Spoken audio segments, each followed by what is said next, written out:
Welcome to Bob Knight's 50th birthday party with your host, Billy Packer, and special guests, Bob Costas, Jack Nicholas, Magic Johnson, Michael Jordan, Mark Patrick, Bob Collins, and many more. Tonight's celebration is brought to you in part by Indiana Bell, CarQuest, INB, the Hoosier Lottery, and Federated Insurance.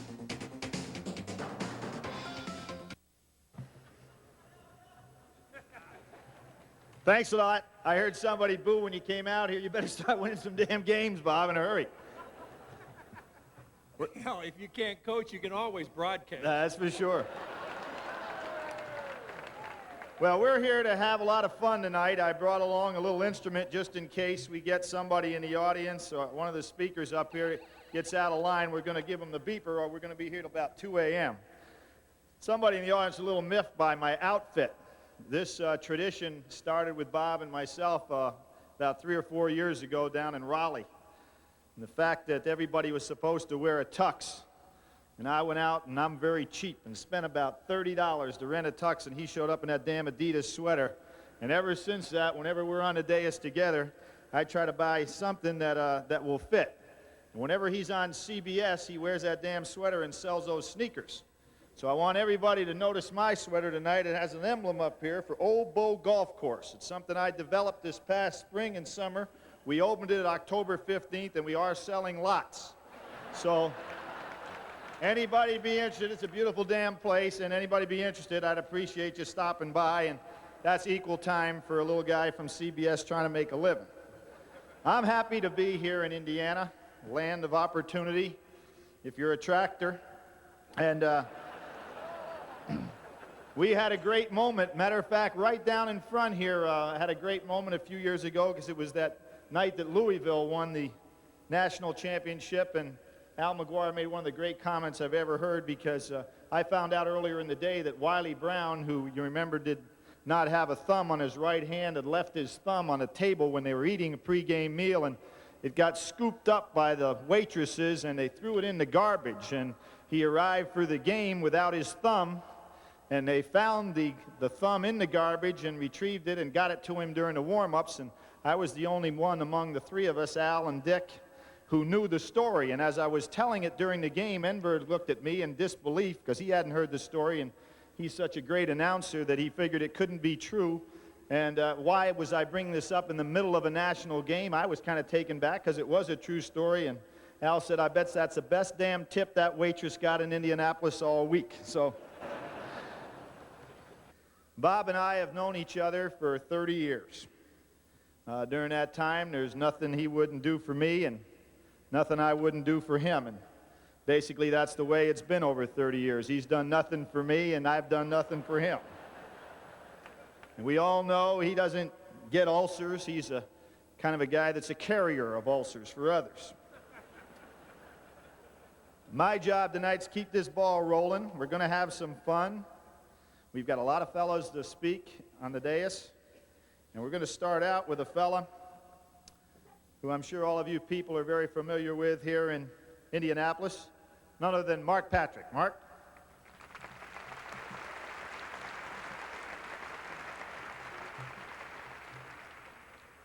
First, if we could, a special recognition tonight to Dave Bliss and Billy Reed for once again exhibiting that Village Pantry does still sell sports coats. Congratulations, fellas.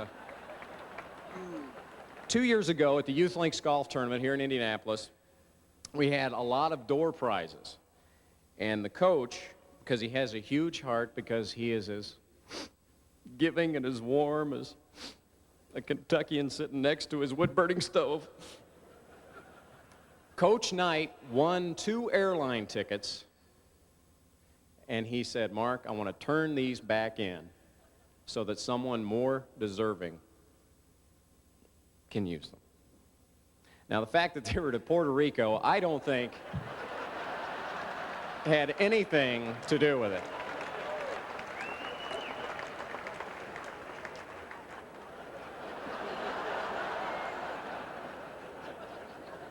See, this is great because I don't have to deal with him on an everyday basis, you know, so. And I know he's never going to buy a lottery ticket, so I won't have to deal with him on the show. But I do have to go interview him once in a while, so I'll try and improve. We okay so far? Thanks, Coach. Now, I know several people contacted me because they heard I was going to be here tonight. One of them, Eddie Sutton, very much wanted to be here. Which part of the lottery scandal did you have anything to do with?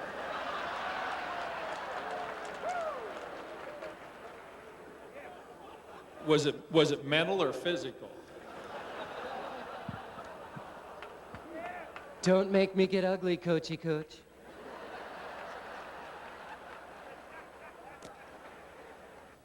But a lot of you have noticed that Coach Knight has gotten older over the last few years, if you saw some of the video clips here tonight, but he's, I think, a much happier person, and part of that is because his great wife, Karen, who I think is with us here tonight.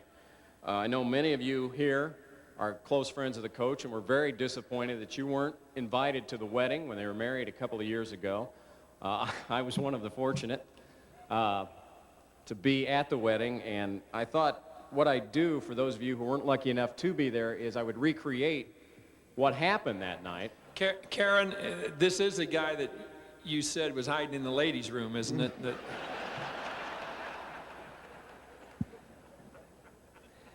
It felt so natural.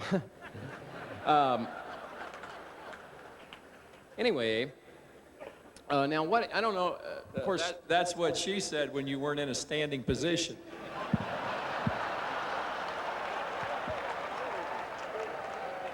Try the cake, he's here all night. But you know, Don Fisher, the voice of the Indiana Hoosiers, got married a couple of years ago, and I don't know if you're aware of this, but Don has an identical twin brother that is a Lutheran minister. So the coach wanted to kind of get married in a hurry, so rather than actually tracking down Don's brother who performed Don's ceremony, he figured Don would be good enough. So this was how the ceremony started. How you doing? Dearly beloved Hoosier fans. Hey, Coach, how you doing? Hey, Billy, how you doing? Nice to see you. How can I get that network gig? Anyway, we are gathered here today with an attendance of about 8. About 2 women and 6 men. Of course, the 6th man, John Laskowski, 6'8", 195 out of South Bend St. Joseph High School. Super sub. But Coach was very resplendent in his sweater. I can't believe you made Karen wear the IU sweats, but what the hell. And now for the musical portion of our show from ABC Sports, Keith Jackson. Keith? Hello again, everybody. I'm Keith Jackson. Whoa! Dilly. Yes, indeed. Whoa, my mercy, you better believe it. Which one wants it? Here's number 1. Dot the I on Dick Vitale. Whoa, golly. There's going to be some head cracking going on when those 2 big old uglies standing outside fighting Coach Knight's going to be tearing that big old marriage knot down. And Calvert Chainley is only a sophomore. I'm sorry, I'm digressing. I don't know what I went. I'm going to get this big old saucer rocking with one of my favorite love songs. It's a grinder. Feelings. Nothing more than feelings. Try to forget my feelings. Don't look. Feelings. Whoa, whoa, whoa, feelings. Whoa, whoa, whoa, feelings. Again for Coach Knight. He is a horse. Thanks a lot, Keith. How you doing, Coach? And before the vowels with a prayer, here's Howard Cosell. Don, quite possibly, that is the most incongruous presentation of ministerial manipulation that this sportscaster has ever witnessed. Worse, in fact, than the pairing of Billy Packer and Al McGuire several years ago on NBC. Nonetheless, before the marriage of that man, Robert Montgomery Knight, let us bow our craniums collectively.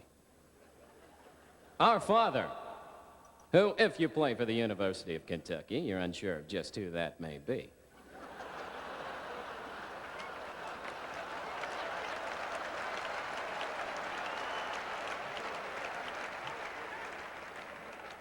Please, we're praying.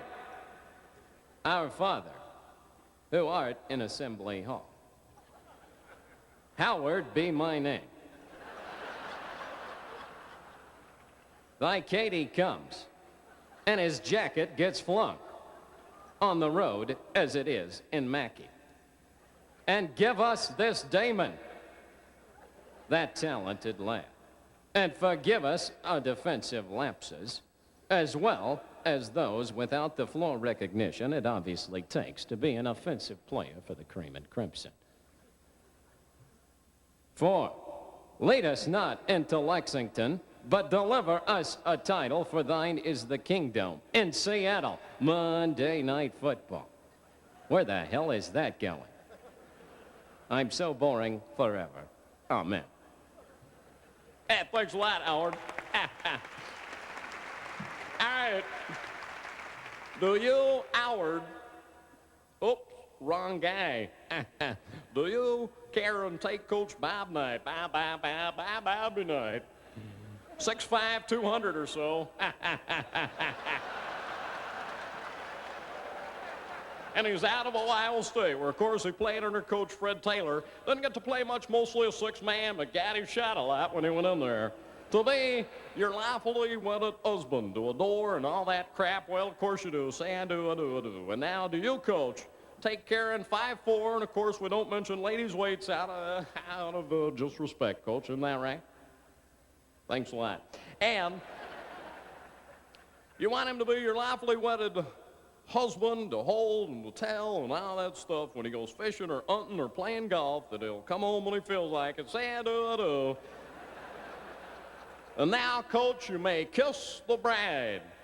Coach wipes his sock, the back of his pants, counts to 3. Never seen a red tux bolt above a belly. 1, 2, 3. Coach eyes it, flies it. Let's go. I want to thank everybody for coming out tonight. We appreciate what you're doing for the IU Library Fund, and I want to thank Coach Knight for letting me be a part of this, and thank him for the things that he's done for me as a sports fan in my life, and for mostly taking about 400 of my dollars for the Bobby Knight Basketball School 2 consecutive years. Thank you and good night.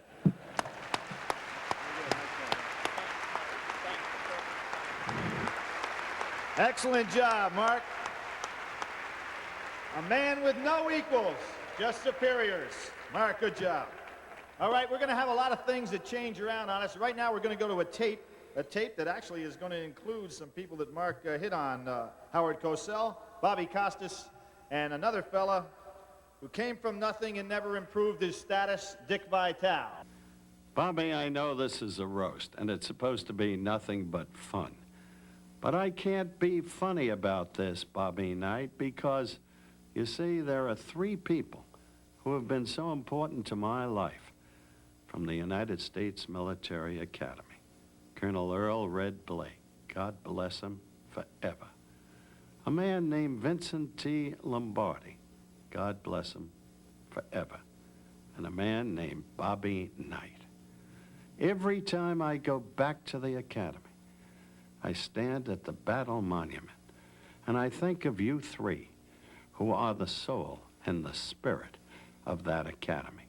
And I'll never forget when first we met, and I said, young man, live by your ethics, because you have them. Live by your morals, because you have them. And with all of the things wrong about sports in this day and age, you stand in the last analysis for the right things. I'm proud that you're my friend, and I always will be. God bless you, Bobby Knight. You know, I'm sitting here, half an hour going on 45 minutes, waiting for Bobby Knight. Now, I know he doesn't like to do this sort of thing. The guy rants and raves about the press, broadcasters, writers. They're all a bunch of pea-brains, doesn't want to have anything to do with them. Well, that's fine. If he doesn't want to have anything to do with me, he doesn't have to show up. But to tell me he's coming and then to leave this seat empty, I happen to be a very important guy. My time is valuable. People would kill to occupy this chair, to be on this program. But Bob Knight? No. Son of a... Out of here. 2 T's and gone, or sick of your language. Get out of What? here. It's my show. I can Get talk out of any way here. I want. We're sick of your language. All right, fine. You're throwing me out? Go ahead. You try and throw me. Get out of here. Try and throw me out. That's 3 T's. Out. Wait a minute. I'm a big star. Prop man, I need another chair. Get out of here. Why am I pissed? Get this out of here. Get out. Only in America. I can't believe it. 50th birthday, and all you people are paying $250 to see this El Cheapo. Let me tell you something. Knight and Billy Packer sitting there, 2 of the cheapest guys in the business. They got the deepest pockets and the shortest arms. Let me tell you something, Knight. They said I got 1 minute to be able to roast you. They got to be kidding me. I need 1 minute to toast you because that's all it will take to say anything nice about you. And Fred Taylor, you created a monster. Let me tell you something. You look at his resume. He said he was a member of a national championship team at Ohio State. Let me tell you what Knight did. He stood on the sideline and he used to cheer. He used to go, come on, Havlicek, come on, Lucas, make that hoop, baby. You're a fraud, Knight, walking around with a championship ring. And let me tell you something else about this guy.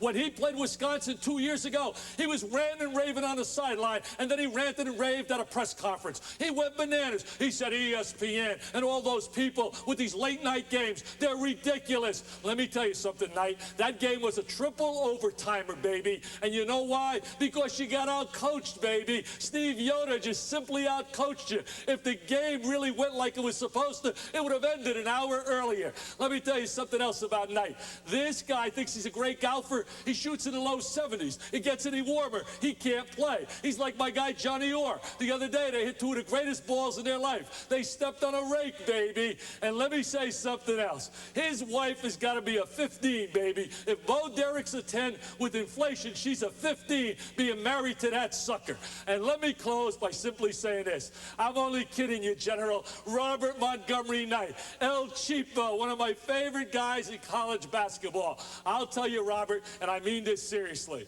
he knows I have great admiration and respect for what he does. The guy is a bona fide winner. He has a great sense of pride. And the bottom line, his players walk down the aisle and get their diploma. I say happy birthday, General. 50th birthday. I hope you have many, many more. You are a friend. You talk about loyalty. You talk about a guy that cares about his people. This guy cares. I could go on all day and toast you. I really mean it because I love what he stands for. Thank you. This is Dick Vitale saying bye-bye, baby, to my guy, the General, Robert Montgomery Knight. Happy birthday.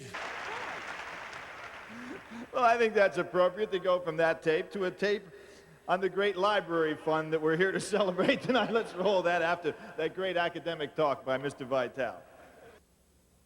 What automobiles have been manufactured in Indiana? Answering questions like that is all in a day's work for Indiana University's reference librarians. Whether you are an IU student or a scholar, a high school student writing a paper, or a citizen needing information for your business, the IU libraries are here to help you. Building and preserving a great collection and bringing it to you. That's the Bob Knight Library Fund. The Bob Knight birthday party will continue in a moment.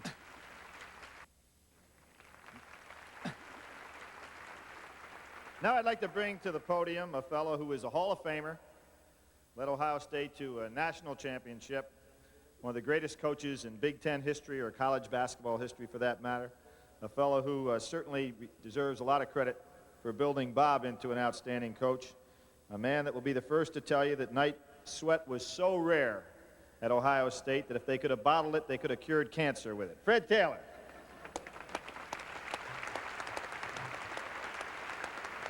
Thanks, Billy. Ladies and gentlemen, this probably comes as a surprise to you, but quite some time ago we realized that Bobby has to have the last word. And I guess the microphone probably attests to that. But, well, you know, Quinn Buckner was an oblong ball player, but he had to play basketball at Indiana. So the man had his say. When he was at Ohio State, I can't believe that you got Vitale on there to talk that way, but we played a game in a tournament, and a round of the tournament, and we kind of had been led to believe that the team we were playing wasn't in very good condition. And leading up to the thing, now, I don't suppose we could get away with it today, but we had a lot of what we called fun, blowing a whistle and asking kids to run back and forth, a whistle drill. And we thought maybe we could beat this team by being in better condition than they were and so forth. It didn't look like it was going to turn out that way because with about 5 minutes to play, we're still down 5 points, 6 points. And Bobby got in the ball game. He made a couple of baskets, got things turned around in our favor. And, you know, it sounds like something you would say at a banquet speech, but we ended up winning by 19 points. And it looked like it wasn't even a contest. But I knew better. And I didn't like to say anything to the kids right after a ball game because, you know, you're always upset and you say the wrong thing and then kids go home and they're upset and you stay upset. So, but I did say to them to kind of be quiet for a second. And I wanted to tell them how proud I was of their conditioning and what it meant to us in this ball game. And now Bobby is a sophomore and he can't let it die with the fact that he got a little bit of a compliment. He said, I suppose it means the stupid whistle drill stays in the program for the next year.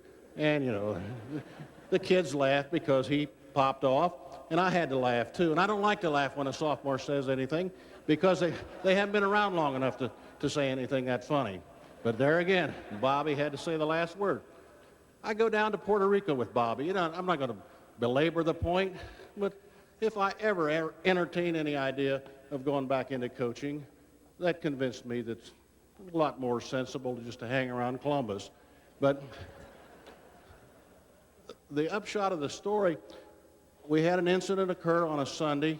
We played Sunday night, Monday night, Tuesday night, off Wednesday, played Thursday night, and played Puerto Rico for the championship on Friday night without benefit of ever having any practice, which again, I think attests to Bobby's abilities as a coach in preparation. The awards ceremony, I don't even remember the final score, except the USA team won by about 16 points. And I'm standing there with Bobby, and he says, I want to go over in the Puerto Rican dressing room and say something to them. And I thought, hey, that might be a license for us to get off the island without getting killed. And I walk over with him. We walk in the dressing room. A couple of their players who had played in the United States said something to him. The governor of Puerto Rico was there, and everything got real quiet. And Bobby said, I just wanted to say one thing. If we'd had any practice this week, we'd beaten you by 40. And but you know, one of the real enjoyable things about coaching is that you get an opportunity to reflect in the glory of some of the kids who play for you. And I'll guarantee you that nobody's had any more fun than I've had enjoying Bobby Knight coach and what he does and what I've seen him do in his preparation. There is none better. And Bobby, as long as you keep doing it, I'll keep applauding. We want to quickly go to a tape of two fellas that are friends of everybody here in Indiana, Dan Quayle and Richard Lugar. Good evening. Last week I received a call asking to help honor the Indiana University coach who has earned the admiration and respect of the many fans of his sport. I didn't hesitate. I said I'd be happy to say a few words about Bill Mallory. But Bob, I sympathize with you tonight. I can't imagine what it must be like to have people telling all kinds of jokes about you. Coach, it is truly a pleasure to be able to wish you a happy birthday. I'm only sorry I couldn't be there in person tonight, but the Secret Service wouldn't allow it. I argued that I've met with the Sandinistas in Nicaragua, why not night? Their answer made a lot of sense to me. You can negotiate with the Sandinistas. Like many other Hoosiers and other people around the country, I've been a fan of Indiana University basketball for many years.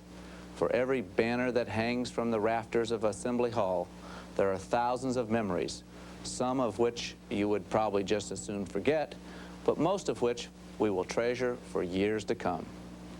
Bob, your standards of success have been measured not on the basketball court, but in the classroom. A grade point average is more important to you than the scoring average.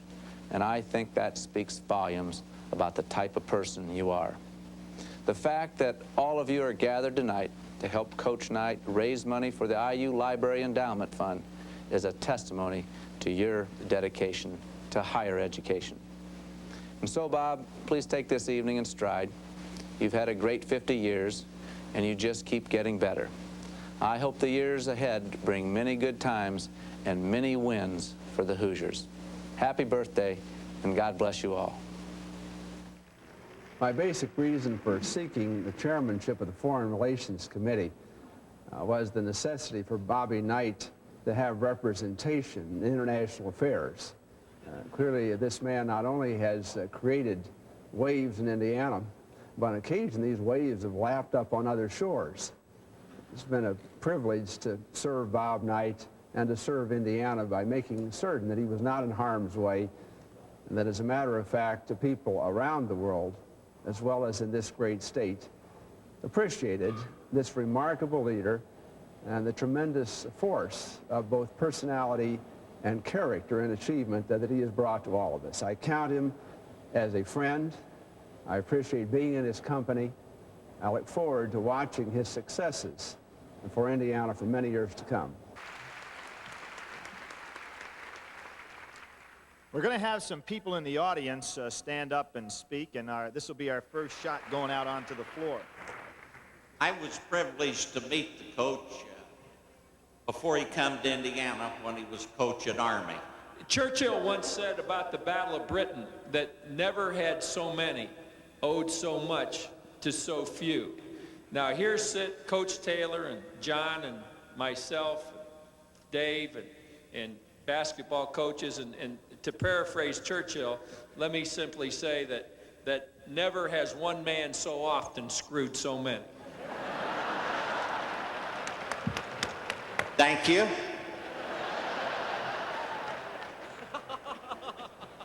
This guy's coaching at Army, and I've got him in the Gator Bowl. We're playing Florida State. The supervisor officials in the Southeastern Conference come to the dressing room before the ball game and said to my partner and I, either one of you fellows ever had this Army coach before? Neither one of us had. He said, well, I feel sorry for you. He kicked the water cooler over Madison Square Garden the other night, and it took him 20 minutes to clean the water in the glass up. And I turned to my friend and I said, boy, this is beautiful. Come 1,000 miles to referee in a tournament and run into some asshole like this.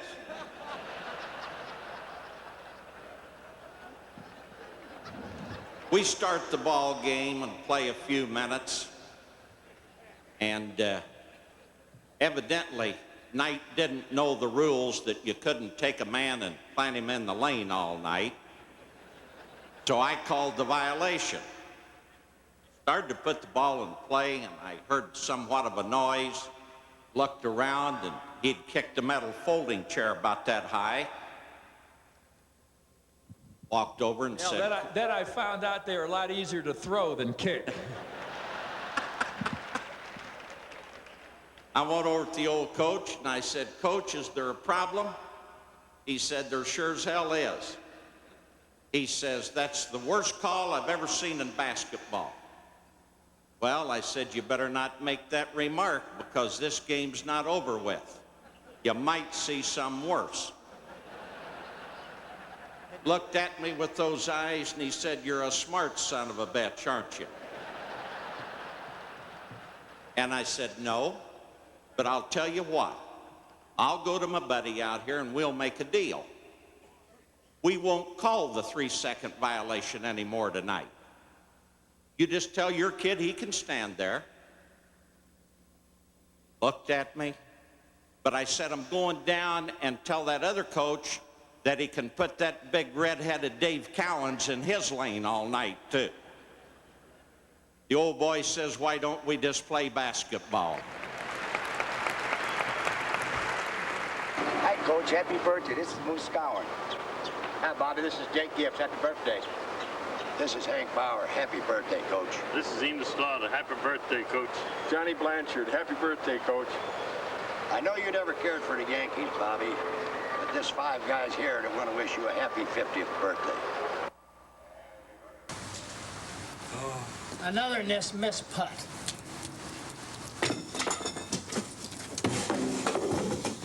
Happy birthday, Bob. Well, I understand they're having a roast over in Indianapolis for a good friend of ours, Bobby Knight. Now, I usually try to go wherever Bobby goes, and I like to be around him. Last time I can remember really spending any time with him was out in Montana. We went fly fishing. He was going to take me up there for probably the greatest fishing experience of my life. There were trout must have been this long, and in the Ruby and up near all the different holes and the different friends that he had. And you get up there and there's a drought. You know, it's like good friends out in Billings, Montana. You drive here, you drive there, and of course the greatest experience in life is trying to ride in a vehicle with Bobby Knight. I don't know if anybody's ever had that experience. Laura to this day still will go to sleep so she doesn't have to watch how Bobby is driving. Now, I'm sure a lot of you haven't had that experience, and that's why they take team planes and do a lot of things out in Bloomington that are a little bit more efficient. But being up in Montana was probably one of the greatest experiences of being around Bobby when he could really show his stuff, which is throwing flies. And as you notice, this pole does not have a fly on it. You don't need flies when you go with Bobby Knight. There's no need. There's no fish. So why worry about having any tackle? You just take it apart, just look out there, and mostly it's gamemanship. You've seen him on the ESPN. You've seen him with all these different shows that go on, and you know, those fish are in tanks. I mean, the things that we have seen Bobby Knight do at different times basically are set up deals. Having been in the television business, and you can see I'm in a studio, these things are all made up. We make them happen. Here, watch this. See, you throw it out there, and you know, then they cut to a commercial, and when they come back, here you are pulling in a fish. Well, that fish has been hooked on there, and basically everybody knows it. But that's the idea of Bobby Knight. Now, if you happen to do anything else with Bobby Knight, such as, let's say, hunting. Hunting seems to be a passion of Bobby Knight's as well. What he hunts, I'm not real sure. He hunts 7-footers, I know, down in Indianapolis, but he doesn't get those guys either. He doesn't bag the big guys anyway. But this is the type of outfit that you need to wear if you hunt with Bobby Knight. Now, as you can see, it's bright orange, and naturally good hunters wear orange when they're hunting. Maybe not this much, but if you'll notice right here, I'm not sure we can get a close-up of this. This is the scar where one of Bobby's friends shot me last time we went quail hunting. Now, Bobby asked me still to come back and go hunting out in Indiana and some of the real hot spots that he's got that are very particular. Now, I haven't been, and I'm sure to this point that he just figures I'm busy. You probably have already guessed that I'm not busy. I just really can't afford to go over there. I've got a young son. I've got a gun. I mean, this is basically when you walk with Bobby Knight, you have to walk beside him or behind him or really crawl behind him is probably the safest way to hunt with him.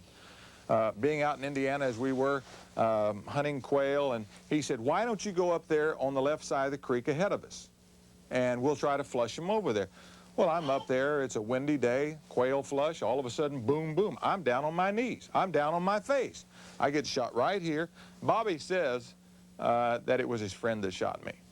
Now, I guess just like everybody in Indiana, they've covered up for Bobby for all these years, for the recruiting violations, for people who don't go to class, you know, for the people that he's graduated to this point, and he keeps trying to find them jobs. I mean, he just got that guy a job in Miami of Ohio. I mean, it's amazing what he will do and go out for. The only thing I will say about Bobby Knight is that if you really want to have a friend and you really want to have somebody that you admire, don't go hunting and fishing with him. That's just about it. But if you want a basketball coach and a human being that will do the right thing, why is it wrong that you should put up on your locker room wall, I don't understand why everybody's not perfect? I don't think anything's wrong with that. Bobby is a disciplinarian. Bobby is a guy who believes in doing it the right way. My way or the highway. The only thing I can say about Bobby Knight is that there's a guy here with me that, well, if he'll step over here just a second, is proud to be a part of what we all call being friends. This is Robert Binger Bench. And Bobby is a little over 10 months old now, and he was named for Bobby Knight, named for Bob Hope. Two people that are very special to me, two people that I hope my son will emulate as they grow up in life. They have the right values. They certainly have the desire, and they demand a lot of themselves. I've been very fortunate to know Bobby Knight as a friend for all these many years. And this boy right here is growing up not to be a guard, but to be a shooter. That's what Bobby was as a basketball player. You want to say hi to Bob? Special Bob. All you have to do is when you get the ball, shoot it. Now, if you play for him, you've got to pass it. Dribble it, pass it twice. Always look for the open man. Remember that? Okay. Now, your dad will take you fishing, okay? Dad will take you fishing, not Bobby, okay? Bobby is a good talker about fish. Fish stories are his domain. Hunting is fine as well. But if you want to just grow up and fight for him, sort of reminds you of Bobby, doesn't it? Bobby, thanks. Have a good night out there. Hope you raise a lot of money. We're happy to be a part of this, right?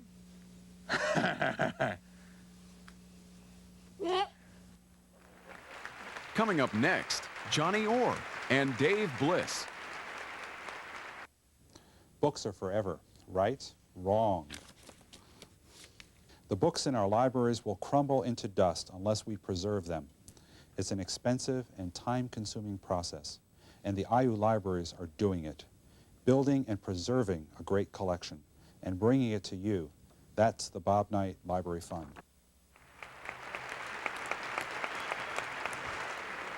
Dick Otte is a guy who now is a little later on in life. Exciting night for him is when he sits on the toilet and his legs go numb. But Dick, we'd like to bring you up now and say a few words.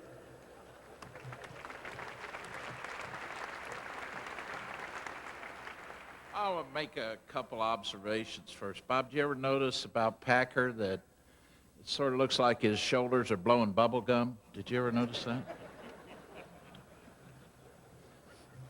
Do these library people understand that you were 22 before you ever read anything heavier than a cowboy book? Huh? Do they know that? Yeah, but I had to give them all to Coach Taylor when I got done with them. That was my great perks coaching at that time. You know, we've really been fortunate to do a lot of things that Coach Taylor did and John did when they started. Guys like me and Dave, they're a lot younger than they are. We owe a lot to the pioneers of basketball here, John and the coach. Coach got out of it. John hung on to it through senility. But one of the things that you had to do then, if you were playing at Ohio State and you're reading a book, Coach wasn't getting paid very much. And if he'd walk through the plane and he'd pick out the books that he liked and he'd just say, give me that when you're done with it. It was like a library. Yeah. And Mark, did you notice that Quail fella, he could have a future as a stand-up comic, I think, don't you? Yeah, yeah. Well, for 32 years, man and boy, I've known Robert Knight, and I don't like him one bit better as a man than I did as a boy. We'll get that clear right now. And it just amazes the hell out of me that all these people would sit out here and pay $250 a piece to hear this stuff. Do you believe that, huh? And another thing, another observation. Some time ago, and most of you probably don't know this, but this guy was offered a contract to do basketball on television. And it occurred to me as I was watching one of the tapes, if you had signed that, like Fred and I told you to, you could have spared us from Dick Vitale.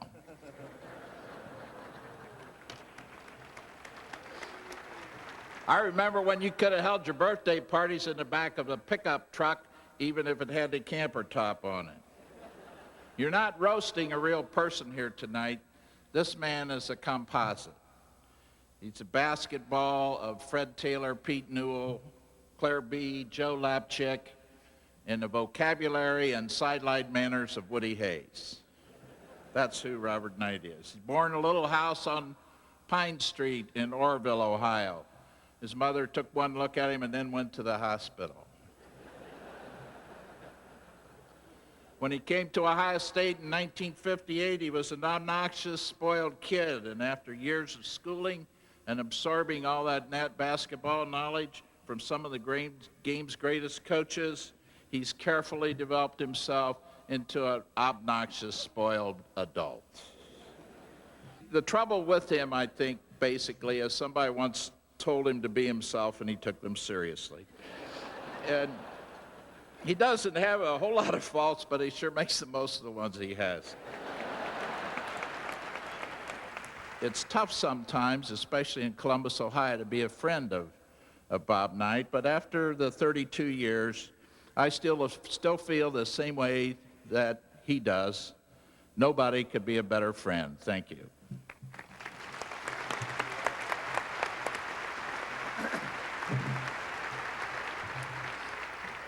Wants all you ladies to get a opportunity to strap up now. We've got a guy coming here that used to be in the Big Ten, moved on out a little bit farther to the Midwest. A guy named Johnny Orr. He doesn't play golf anymore. He wore out all the grips on his ball retriever. Don't forget his lifelong membership in the Fellowship of Christian Athletes. Exactly. All right, honorary member now.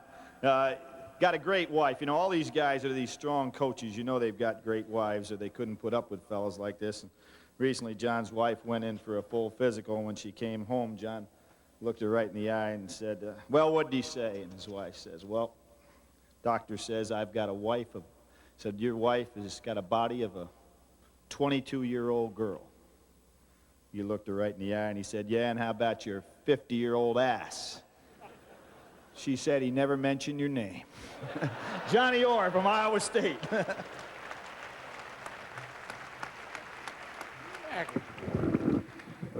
I've had Packer and Knight both at my golf tournament. You know, I had to pay him a hell of a lot more than I'm getting here. We were probably worth a hell of a lot more than you are. I tell you, I enjoy coming. This is where I got hired at Iowa State here in Indianapolis. And that's the greatest day I've ever had in my life, believe it or not. But it's wonderful to be here, and Knight came to my 50th birthday a couple of years ago. And so I returning the favor to him to come here tonight. I remember Freddie Taylor a lot better than I do Bobby Knight. I used to scout the Bucks. I did a terrific job. And in 4 years, I never knew Knight was on the team. And then I got the job at Massachusetts, and my athletic director wanted to play West Point in football.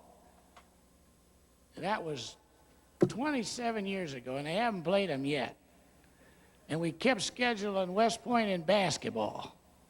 And they invite you over there, and you stay in a barracks, you know.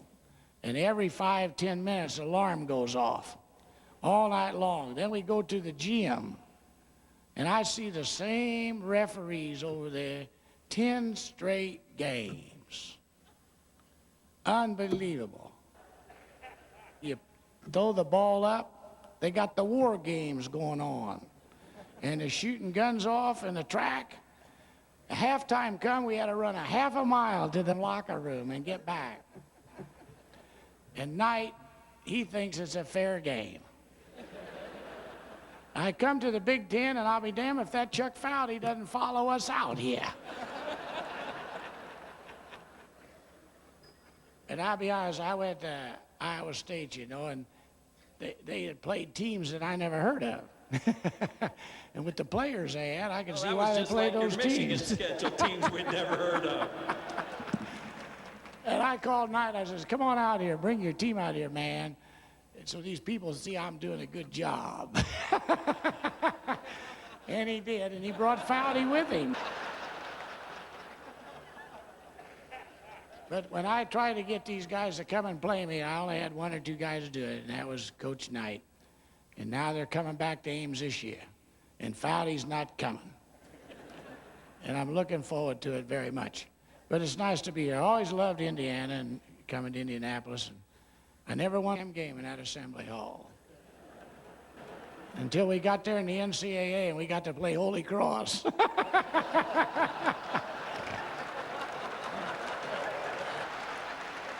Thank you, and God bless you. Now we want to bring on the former president of the IU Foundation, Bill Armstrong, from the floor. Bill? There he comes. I was the first person he met when he came to the university, and I've been close to him these 20 years. Many people think that he's a tiger or a lion. He's just a kitty cat. We're here tonight because of his love and affection that he has for others. I could tell you incident after incident where he has gone way out of his way to give to others financially, to visit the sick, to give you a pat on the back. So tonight, for me, Bob, it cannot be a roast, but a toast.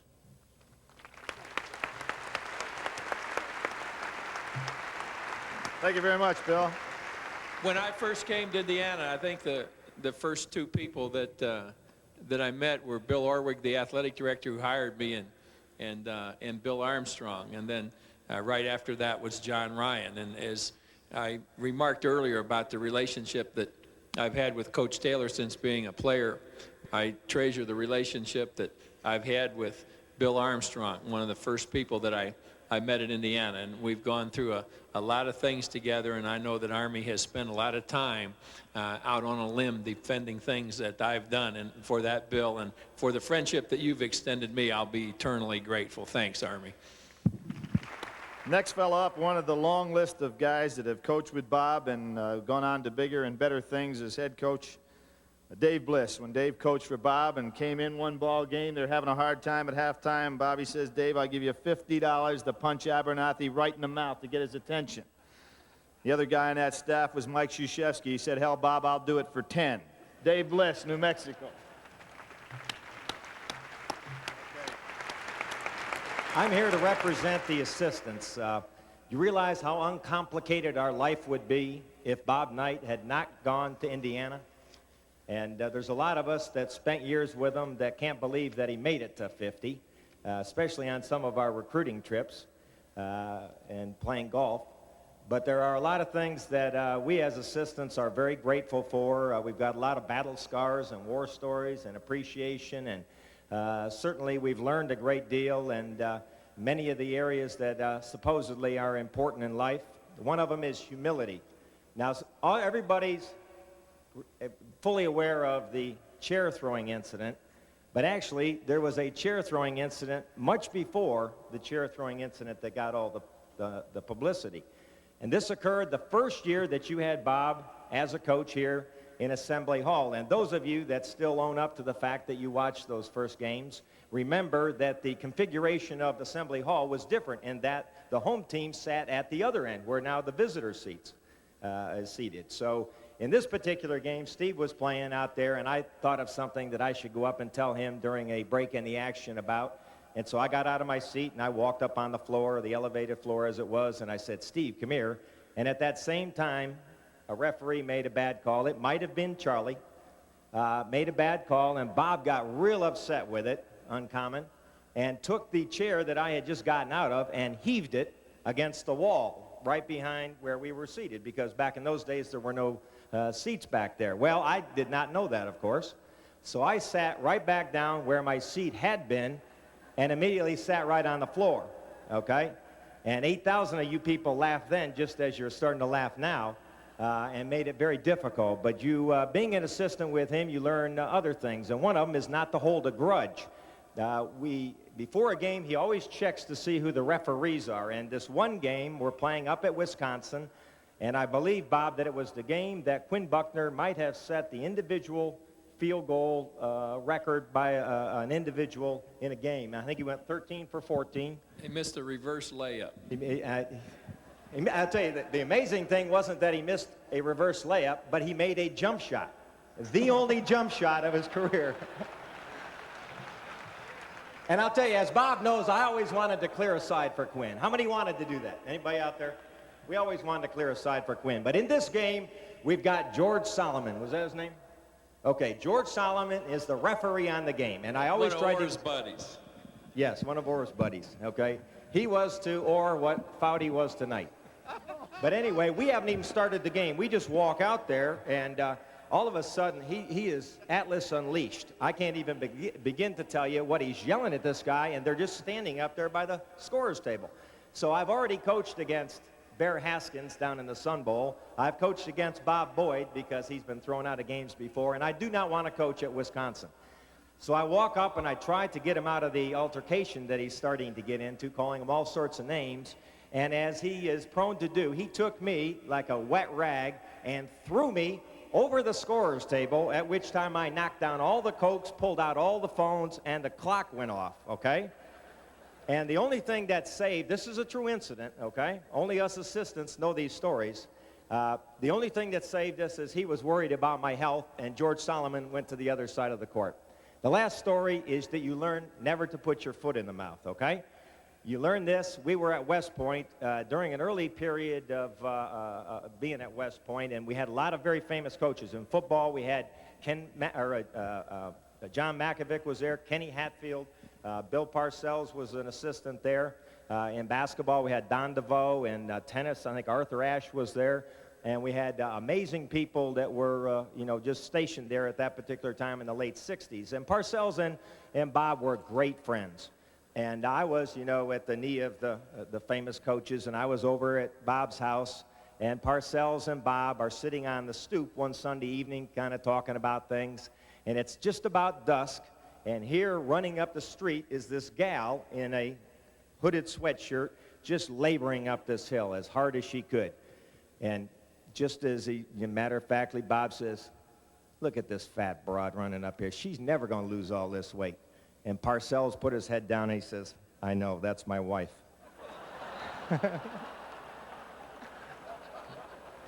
No.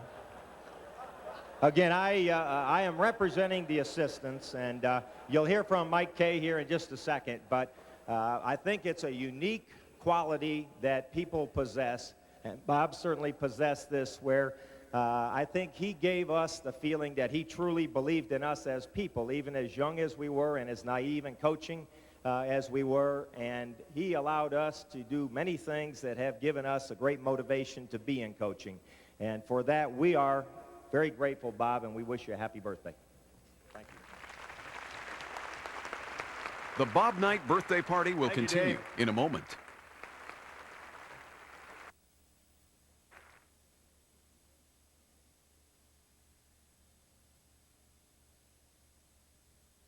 Another one of Bob's former players, Wayne Radford. Wayne? Wishing you a happy 50th birthday. I've been trying to think of what to say, following all these guys. They've taken 99% of what I even thought about saying. But I just want to wish you a happy 50, and one of the things that makes me think so much about the years at IU and outside of IU was even when Indiana was doing a good job in athletics and also in our achievements in sports. First time I was at practice after our team won the NCAA, Coach Knight and I were under the basket, and he came over to me and said, "You played one heck of a game. It was my sophomore year." And I was really happy. I looked at him and I said, "This is great. I'm getting off to a good start." And 5 minutes later, he was ready to kick me out of practice because I just missed a block out, or maybe the defense wasn't the intensity that he wished. But all in all, I just think that playing for you has really helped me out a lot, and I think it's helped out a lot of the guys here. And just for the fact of all you people coming to observe him on his 50th birthday just means what you mean to Indiana. Thank you. I'd also like to recognize a young man there off to our right, who certainly would have been one of the great players in IU history, Landon Turner. Landon?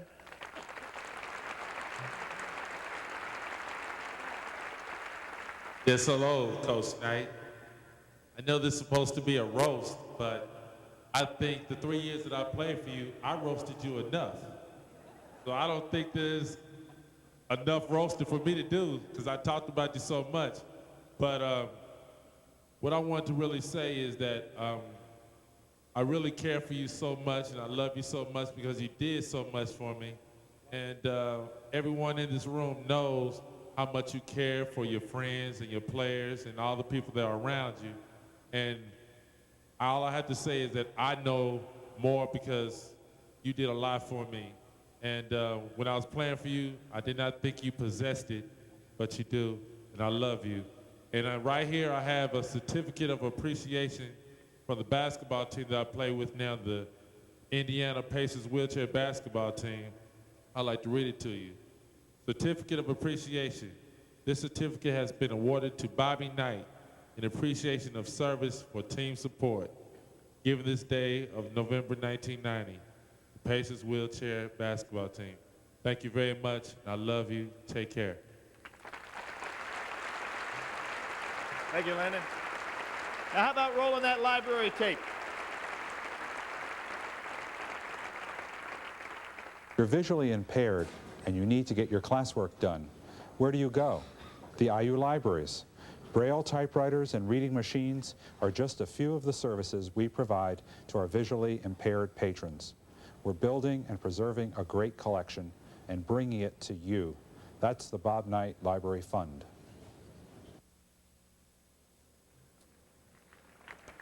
This next fellow that I'm going to introduce is a fellow that almost got Bob in the most difficult situation in his career at IU.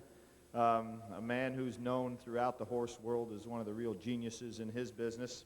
It was a number of years back. Bob Hamill, who will talk to us a little bit later, will certainly remember the incident because it almost got Bob fired as well. He's the guy from Bloomington that everybody knows, wrote all those kind of things. But Wayne decided that Bob was starting to get in the horse business a little bit, so he decided to give him a horse. Only the only problem was it wasn't a horse, it was a donkey. And Bob didn't know the difference. He was just, he hadn't been around Pete quite enough there. And so Bob says, well, what do I do with this thing? And he called George, and George said, well, you go ahead and race him down in Keeneland. So Bob said, well, good enough. He goes and sends him on down there, and I'll be damned if it doesn't come in third place in the first time around. And Hamill was so excited about this. Knight called him up and told him about it. And the headline in Bloomington paper, it said, Knight's ass shows. And everybody was a little bit disturbed about that. And Knight's so excited about that, he said, we'll race him again. He calls George. George says, send him down there again. Bob sends him down there, and I'll be damned if the donkey doesn't come in first. And Hamill's all excited about it, and he writes again, and it says, Knight's ass out in front. Well, things started to get a little nervy around there in Bloomington. The president, Ryan, calls Bob in there, and he said, Bob, we're not doing this anymore. He said, you're just not going to race that horse anymore. Bob calls Hamill. He's kind of annoyed about it a little bit, and Hamill writes in the paper, Ryan scratches Knight's ass.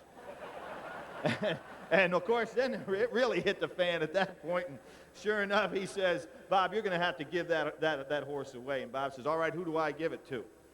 And he said, well, I don't know. He said, give it to my wife, and we'll put it out our farm. And sure enough, Hamill writes that, and it says, President's wife has best ass in town.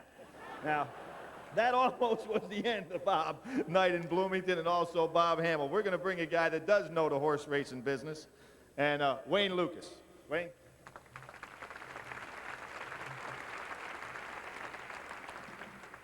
The only time that Bob ever bet on a horse when he was with me, it went off at 20-1. Unfortunately, the rest of them all went off at 12:30. Now that...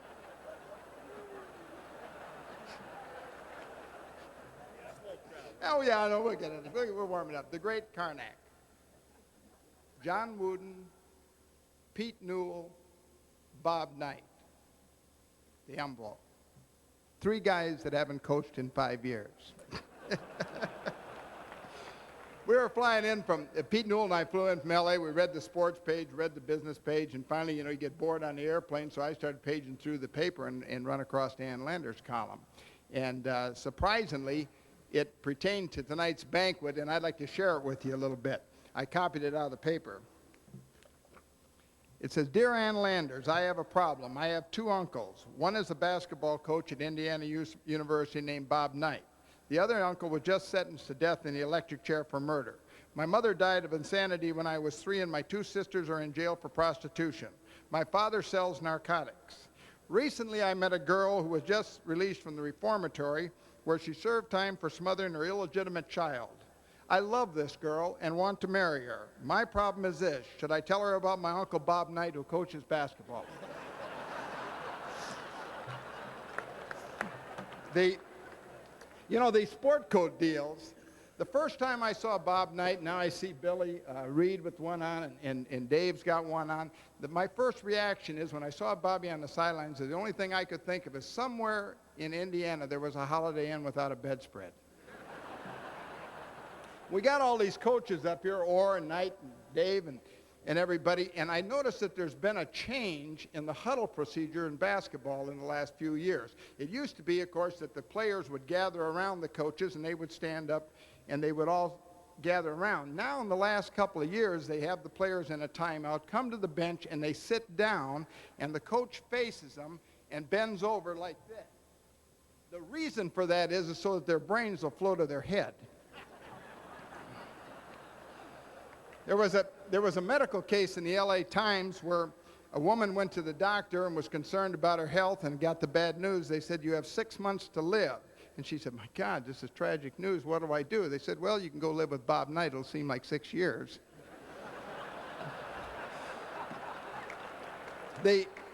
Bob was always noted in his early on in his career when he was at West Point as an assistant he always thought well on his feet. Very quick, always came with the right answer and everything. He was working with Tate Locke.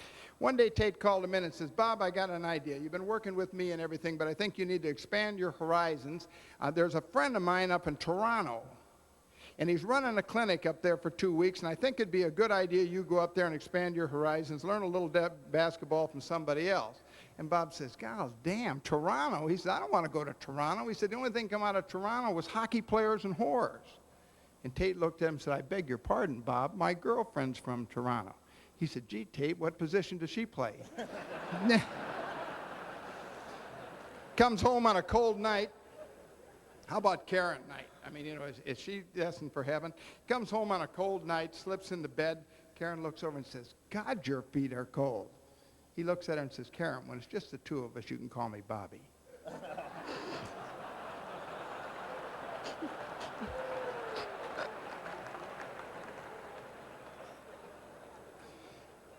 Bobby wasn't feeling good about a year ago.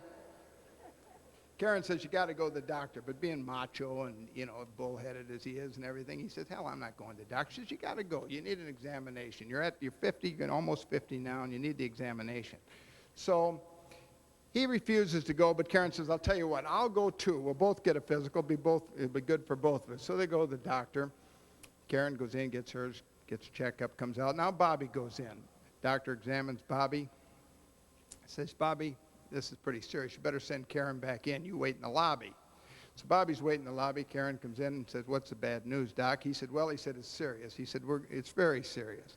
He said, "The only remedy that I can recommend is that he gets 3 hot home-cooked meals a day and sex 5 times a week." So she said, "Well, I'll go out and tell him." She goes out and Bobby meets her in the lobby and he said, "What did he say? What did you say?" Karen looks at him and says, "You're going to die."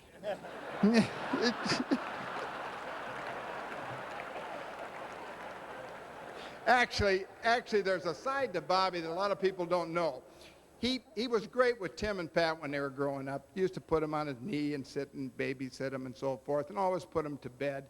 And he had a great bedside story, a bedtime story that he always used to tell them right before they went to bed. They'd wash up and they'd climb into bed, and this is Bobby's favorite story, and I happen to know it, and I'd like to share it with you. Here's how it goes. There was a frog and a rabbit, and they were out in the woods, and they were hopping around, and they were hopping around out there together, and all of a sudden, bang, they ran right into each other. And the frog says to the rabbit, he says, "Oh, excuse me, I'm sorry I ran into you." But he said, "You see, I'm blind." And the rabbit looks and says, "Well, what a coincidence. I'm sorry I ran into you, Mr. Frog," but he says, "I'm also blind."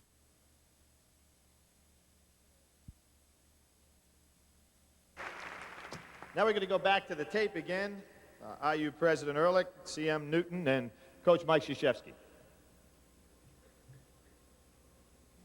Happy birthday, Coach. I'm sorry I can't be with you, but I'm flying off to New Mexico. With any luck, the newest IU campus will be on a little fishing stream near Albuquerque.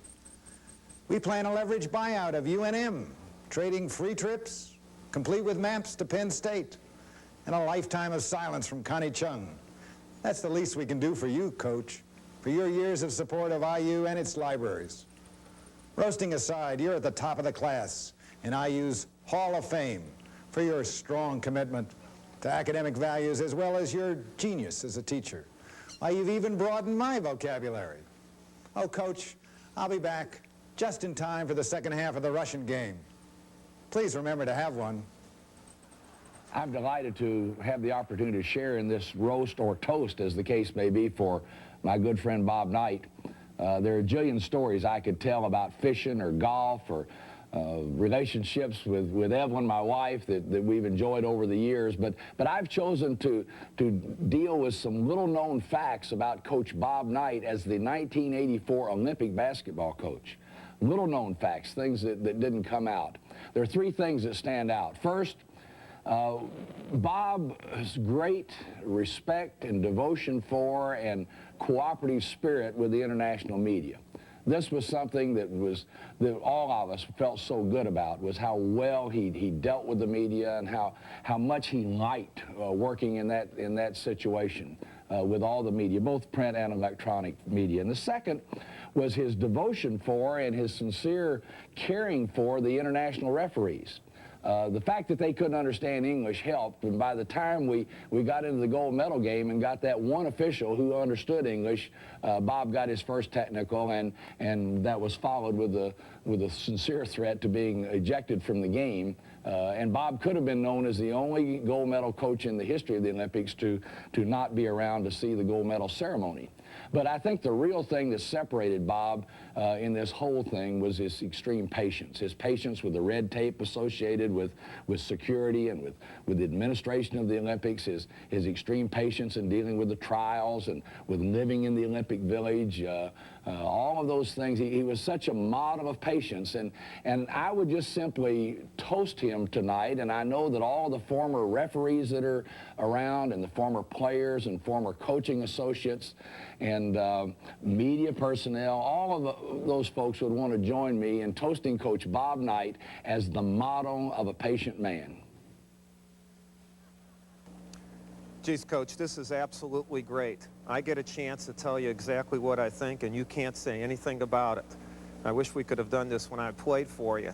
I guess the only way you could get back at me right now is if you sent a tape with your responses here, but then you'd have to use Emory or something like that, and I think only Kentucky uses that, so they wouldn't even ship something for you.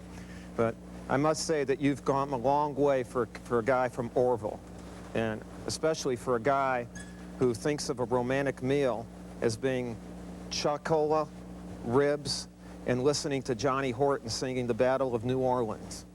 I feel sorry for you, Karen. But I've known this guy for 25 years, 25 long years. And I guess I should introduce myself the right way. I'm Mike Krzyzewski. Coach Knight has never pronounced my name right. It's always Krzyzewski, or when I played for him, he gave me an affectionate name. I mean, I played point guard for him for 3 years, off and on, I should say. And I mean, that's pressure playing point guard for Coach Knight. But when I played for him, he really couldn't even say Krzyzewski. He gave me an affectionate name. And anytime he wanted me, to call over, run a play, or to do something defensively, he would just yell, "Hey, dumb Pollock!" And I'd have to answer right away. I'd answer right away. I mean, and he did this. He kept doing this, and I started twitching after a while. I've gotten rid of it, but it really affected me emotionally. And so I called my mother, and I said, Mom, like Coach Knight, he's calling me names. He's treating me bad. And I don't know how he had her won over, but she said, Mike, at least he's talking to you. At least he's talking to you. So, you gave me a twitch. You got my mom to go against me, and then as I worked for you as an assistant, not just at Indiana, but in some foreign competition, you put me in life-threatening situations. I remember when we were in Puerto Rico for the Pan American Games, and you promised me it would be a fun-filled 2 weeks down in Puerto Rico. Little did I know that that meant going to the jails there and trying to get you out of trouble. And then all of a sudden, we end up playing for the gold medal, and we're playing the gold medal game, and sure enough, because we're with you, We have to play Puerto Rico in an arena that seats 10,000, and there's 15,000 Puerto Rican people there. And they're all surrounding our bench, and people want to get a piece of you. And we have security guards with guns on them, and you know, they're surrounding our bench so you know we don't get hurt. And I can remember sitting there right next to you. On one side, on your left side, you got your hands in your face, your usual pregame stance, and Fred Taylor sitting on the other side. And Coach Taylor saying, "Hey, Mike, we're the two dumbest guys in the whole world." And I said, "Why's that, Coach?" He says, "Somebody's going to try to shoot Knight, and they're going to miss and hit one of us." At that point, both Coach Taylor and I spread apart and left you all alone. You picked your head up, and it shows that you have a pretty good sense of humor, because as you looked up, you looked at us and said, "Boy, you two are the two most loyal SOBs in the whole world." So you gave me that type of international experience. And really, Coach, for 25 years, in spite of threatening my life, getting my mother to go against me, and calling me names, I wouldn't have had it any other way.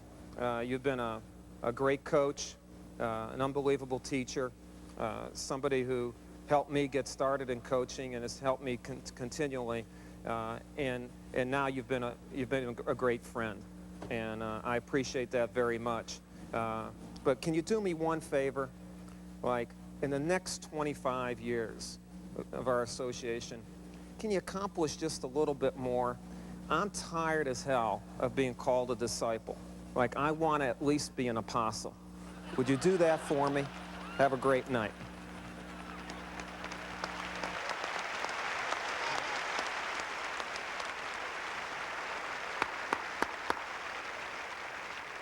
I think we've got somebody wandering in right now in the audience. Is that we have somebody wandering here? We get the microphone on this.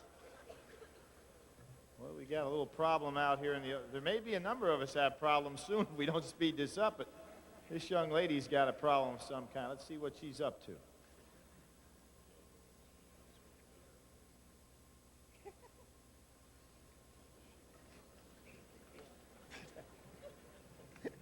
She's got John confused. I'll tell you that damn thing. Hello. Hi, Bobby. It's been a while since I've seen you, you know. I always loved all the work he did with the basketball team at the university. And I never thought that I could go to one of the games, but I did. My daughter Sarah took me, and we walked in, and I looked across the way there, and I said, "Hello, Bobby." And he waved back, and then he saw I had nowhere to sit. And you know, he was good enough to toss me his chair. And I that was so good-hearted of you, and I wanted to return it to you, Bobby. So here it is. And all I can say is, sit on it.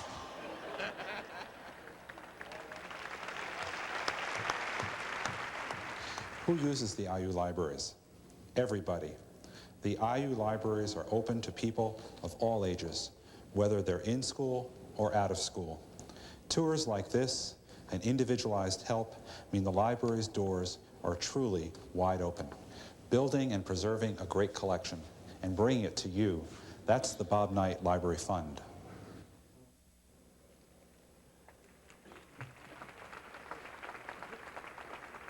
All right, I want to bring on, we all are very familiar with the history of IU basketball, even before Bob Knight's time, but we're going to take an opportunity tonight to review some magical moments.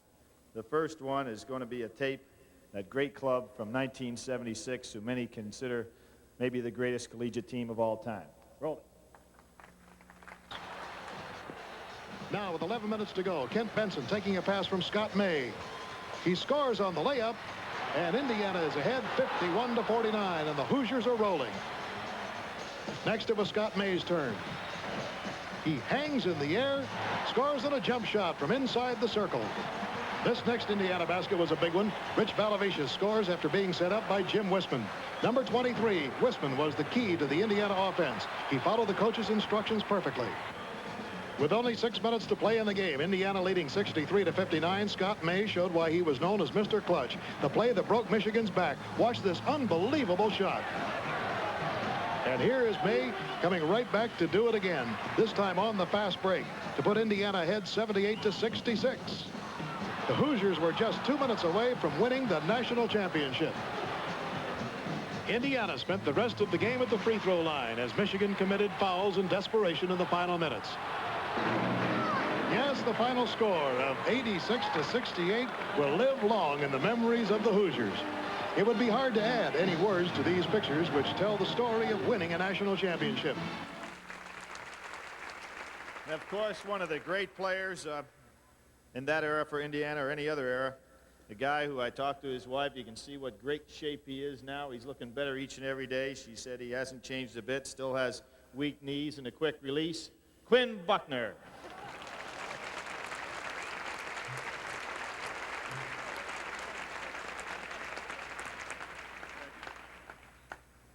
It made me captain of the teams because I figured my way around this process of roasting Coach Knight. I'm reading the letters. Understand that. We got some people that sent in a little information here. We got Jane Pauley, nice enough to write a note. Said, Coach, I'm sorry I couldn't join you tonight.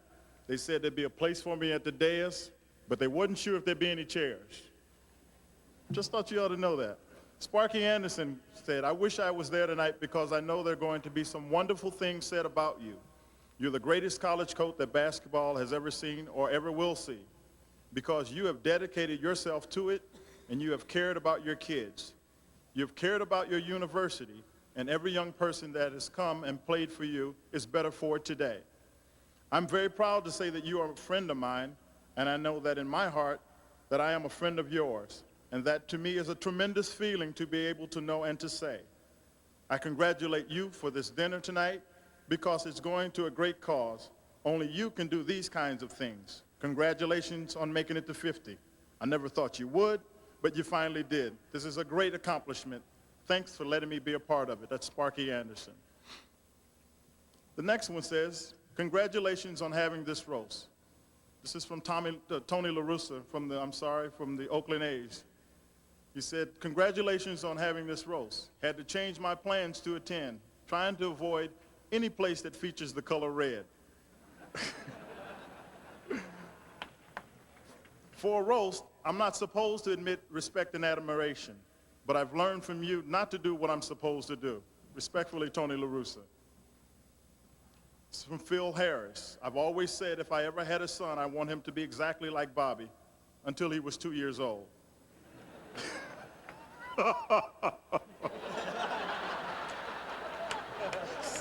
Sorry, I lost it. But I warn you guys, don't fool with the fly rod fishing with Bobby.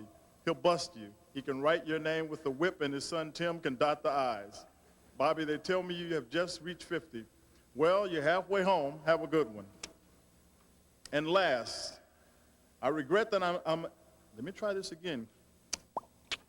This is from Jed Heathcote. I regret that I am unable to attend because of our green and white basketball scrimmage. Rest assured, there is no one I would rather roast than Bob. He is a great guy, a great coach, a personal friend, and one who has overcome great obstacles through his career. Most people do not know that Bob lost all of his communication skills in the 4th grade. He broke the knuckle on his middle finger of his right hand. Yes!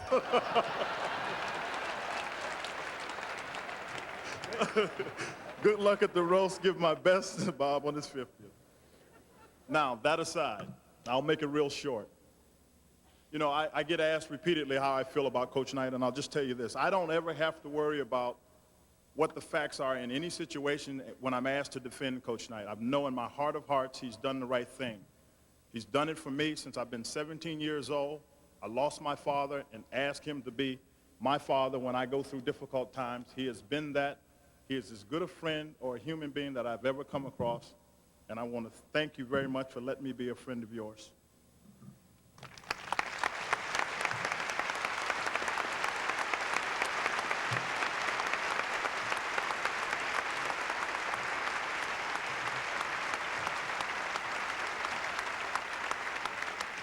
Quinn, I did make a mistake once when you were playing, and I thought about it, and I was wrong.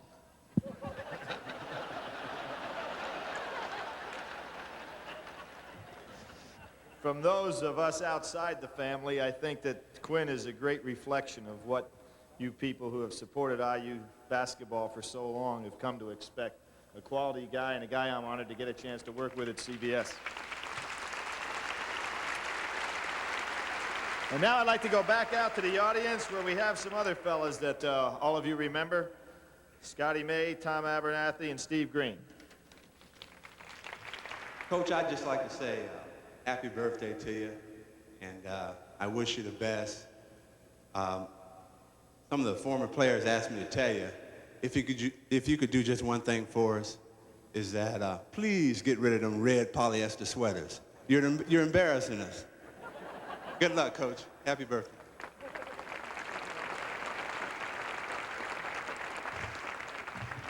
Coach, I think it looks fine. I like it too, Coach. We're going to keep this thing moving along. And we're really not interested in insulting Coach in any way, shape, or form. And I think we both agree with that because we really don't want to jeopardize our season tickets. So we are here to report to you all about the former player participation in the Library Endowment Fund. And to date, we have about 32 former players that have contributed, Laskowski not being one of them yet. And where is Las? Is he here tonight? I don't think so. Something about money. But 32 players and close to $15,000 this time. And Tommy and I have been on the phone more or less talking to them, explaining about the situations. And most guys have been very giving with their time and money. Reno, not everybody gave money. We got a present from Jimmy Wisman, who happens to be working with Leo Burnett overseas. And he didn't send any money, but he did. Before I even open it up, it's interesting that Johnny Orr's here tonight, and Charlie Foudy, who was a ref for that game against Michigan, that Benson tipped it in at the last second to send it into overtime. And obviously, Coach Knight was here, but Jimmy Wisman was kind enough to send this present, and I peeked a little bit earlier, and I'd like to see what's in here. Oh, my goodness. Hey, yeah, his jersey from that 76 game. Let's get a good shot of that. There's Jimmy Wisman's jersey. It looks like the neck has been stretched out just a little bit, though. There's a slight tear right above the Indiana. I think that's Withers. 23? Yeah. But happy birthday, Coach. Right. Hope we didn't lose those season tickets. So we still have the season tickets. All right.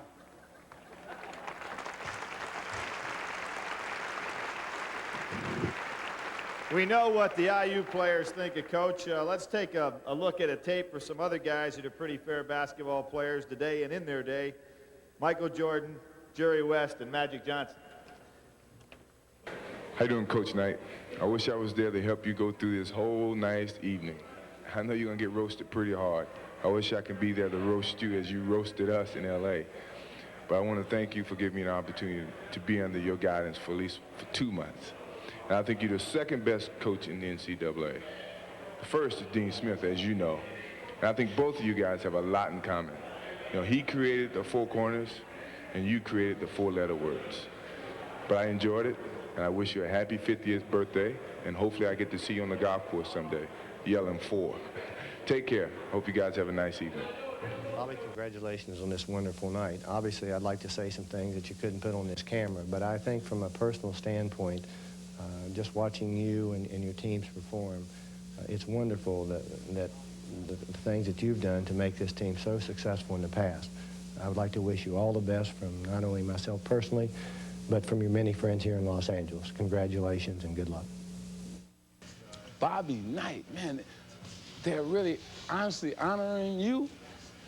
Be serious now. Are they? No, you really, actually, you deserve it. I remember when we were playing, right? The last game up at Bloomington, and it was a close game, and then all of a sudden we got a little spurt, and we were up about 8 or 9, and a couple calls went against you, and you just said, well, what the heck? I'm gonna just throw the chair out in the middle of the floor, and maybe that'll change some of them fouls. and you did it. You threw it out there, and you actually changed the game. You took our 8-point lead and made it a 16-point lead. So I really thank you for that. You know, that was really great. But no, in all seriousness, congratulations. You deserve so much more than even this evening, because you've done so much, not only for college basketball and not only for basketball period, but for young men. You turn boys into men. And I think that's your greatest accomplishment in basketball, because you can feel good about all the boys you have turned into men. I don't care what they say about you cussing, grabbing guys, slamming chairs, that whole thing. Guys respect you, and utmost they love to play for you. And the championships and the wins speak for themselves. So congratulations, Bobby. And Isaiah told me to send you a big kiss. Here it is. All right. Have a magical evening.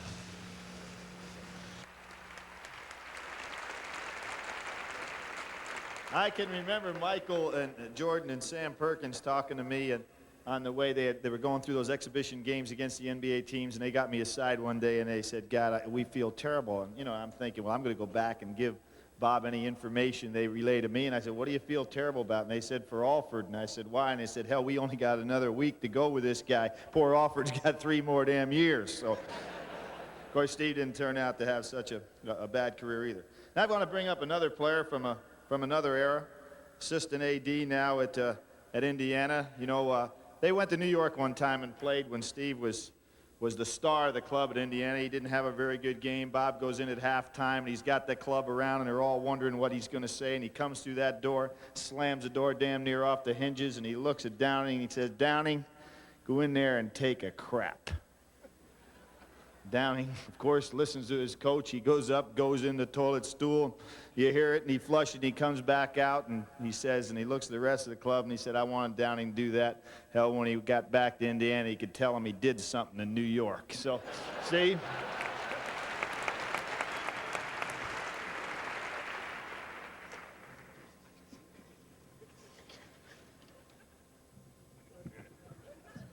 Steve says, the next time we do this, get a film of the 1973 team. That's the team that got all this started. Actually, what I'm just doing is trying to flex a little muscle here with him, because in theory, that's what my job is supposed to be, you know, as an administrator, you know, working with the guy. He'll tell people, you know, when I run his tournaments, when I'm with some of the coaches, he'll have his arms around me and say, hey, it's my boss right here, you know. Then he will walk me away from that group, say, you screw this tournament up, you're going to be working in the North Pole next time, you know. I played on his first team in Indiana, and, you know, if he listened to me, you know, he hold grudges too long, you know. After all, he tried to throw me off a plane once, coming back from South Carolina, okay? Now, I'm not upset about the fact. I mean, you know, most people would gladly jump off a plane if they knew they played bad. I mean, you know, hey, what the hell? He wants to throw me off the plane. I'm the leading scorer and leading rebounder, 28 points, 18 rebounds. He wants to throw me off the plane. It makes no sense to me. I talked with Johnny Orr, and he said, hey, he'd never throw his center off the plane. You know, if you want to make an example of somebody, that's all well and good. Throw a guard off, okay? Or for that matter, throw the guy off who cost us the game. Quinn Buckner couldn't guard Kevin Joyce. That's why we lost the game. Don't throw me off the thing. Thanks a lot. There are no great public universities unless they have support from the private sector. No great teaching and research institution depends on state tax dollars alone. When you think of premier public universities, Indiana among them, each one made quantum leaps forward when there was a significant infusion of private capital to extend public funds. That's where the IU Foundation comes in. We seek gift dollars to join with tax dollars in order to accomplish programs that emerge from the university's academic planning process. Indiana University is a great public institution because of the people of Indiana who pay taxes and the thousands of alumni and friends, 64,000 to be exact, who give of their own resources to programs they personally want to see move ahead. The result is excellent teaching, research, and public service to the state and the nation. Fostering the public-private partnership, that's the role of the IU Foundation. We showed the 1976 team was 1981, Philadelphia. Wayne mentioned it, another national championship for IU. Indiana maintained a deliberate, disciplined game. Jim Thomas spotted an opening for Turner. The Hoosiers were playing impeccably. Indiana 41, North Carolina 32. Black narrowed the margin to 7. Carolina fans were frustrated, but had too much experience themselves with this style of play in Tar Heel country to berate the Hoosiers. With 8 minutes remaining, North Carolina was having problems with Indiana's aggressive defensive play. Perkins went up for a two-pointer, missed, but Wood followed for only his second goal of this half. Indiana 45, North Carolina 38. The closest the Tar Heels would come for the remainder of the game. Things just weren't going right for Carolina Blue. Indiana was in control, and it became increasingly evident as the clock wound down. Knight could sense his second national title. Make sure we've got an open shot going to the bucket, and then work like hell defensively, okay? Hey, come on, let the whole year boil down. Indiana had kept its Philadelphia Magic alive with a 63-50 victory. The celebration was left for only one team. Bobby Knight had turned an early 7-5 club into one that peaked when it all counted. Indiana's 26-9 record became the most losses ever for an NCAA basketball championship team. But the record was academic. The guy was one of the great shooters in Bob's tenure here at Indiana, a guy who had a lot of goals in life. They've kind of fallen apart a little bit.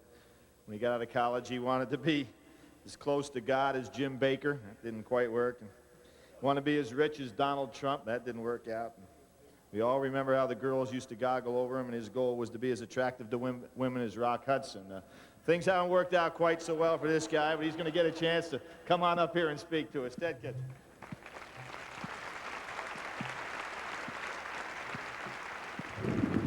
Thank you.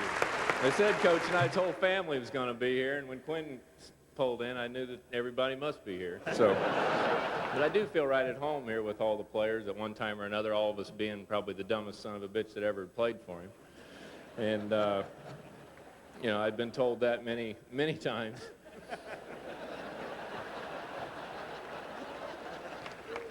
I was just listening to the sports before I came in. This is just in from the NCAA. They've approved the IU basketball program as the official halfway house for reprimanded coaches. They used to call Coach Knight the general, and now they call him the warden. And earlier he was talking about mental toughness. And obviously Coach is very mentally tough, because any of you that have seen him play golf, anybody that can go out and play that poorly and still enjoy it has to be a tough son of a bitch. But all kidding aside, I just wanted to say that it was a great opportunity to play at Indiana, play for a great coach, play in front of great fans, and a lot of times he was kind of tough on me, and I feel like I'm probably a hell of a lot better off because of it. Thanks.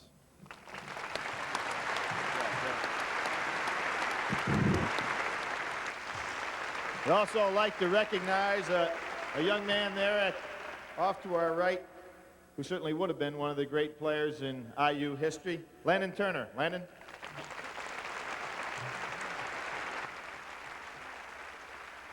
Yes, hello, Coach Knight. I know this is supposed to be a roast, but I think the 3 years that I played for you, I roasted you enough. So I don't think there's enough roasting for me to do, because I talked about you so much. But what I want to really say is that I really care for you so much, and I love you so much because you did so much for me. And everyone in this room knows how much you care for your friends and your players and all the people that are around you. And all I have to say is that I know more because you did a lot for me. And when I was playing for you, I did not think you possessed it, but you do, and I love you. And right here, I have a certificate of appreciation from the basketball team that I play with now, the Indiana Pacers wheelchair basketball team.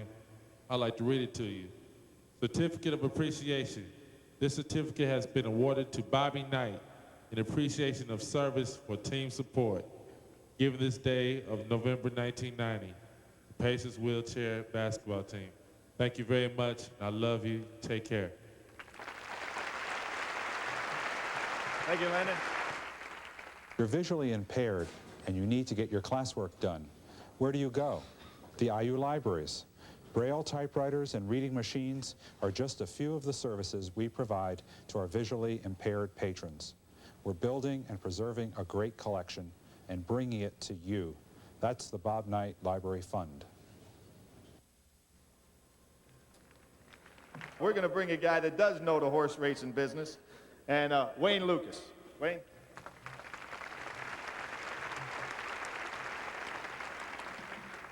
The only time that Bob ever bet on a horse when he was with me, it went off at 20-1. Unfortunately, the rest of them all went off at 12:30. Now the...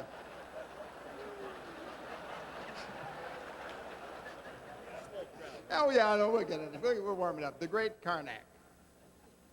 John Wooden, Pete Newell, Bob Knight. The envelope. 3 guys that haven't coached in 5 years. We were flying in from, Pete Newell and I flew in from LA. We read the sports page, read the business page, and finally, you get bored on the airplane, so I started paging through the paper and run across Dan Lander's column. And surprisingly, it pertained to tonight's banquet, and I'd like to share it with you a little bit. I copied it out of the paper.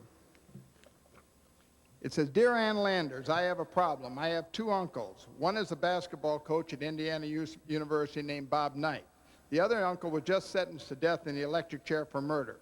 My mother died of insanity when I was 3, and my 2 sisters are in jail for prostitution. My father sells narcotics. Recently, I met a girl who was just released from the reformatory where she served time for smothering her illegitimate child. I love this girl and want to marry her. My problem is this. Should I tell her about my Uncle Bob Knight who coaches basketball?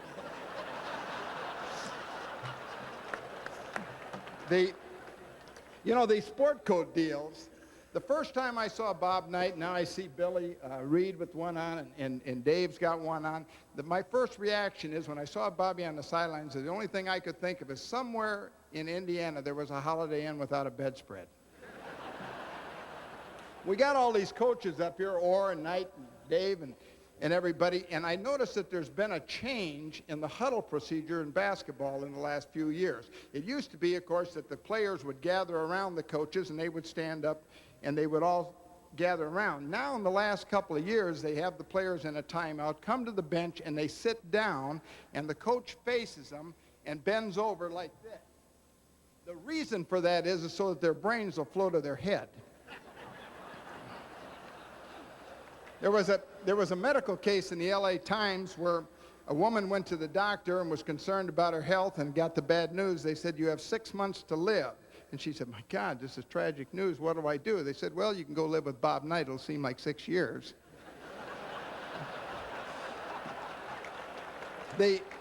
Bob was always noted in his early on in his career when he was at West Point as an assistant he always thought well on his feet. Very quick, always came with the right answer and everything. He was working with Tate Locke.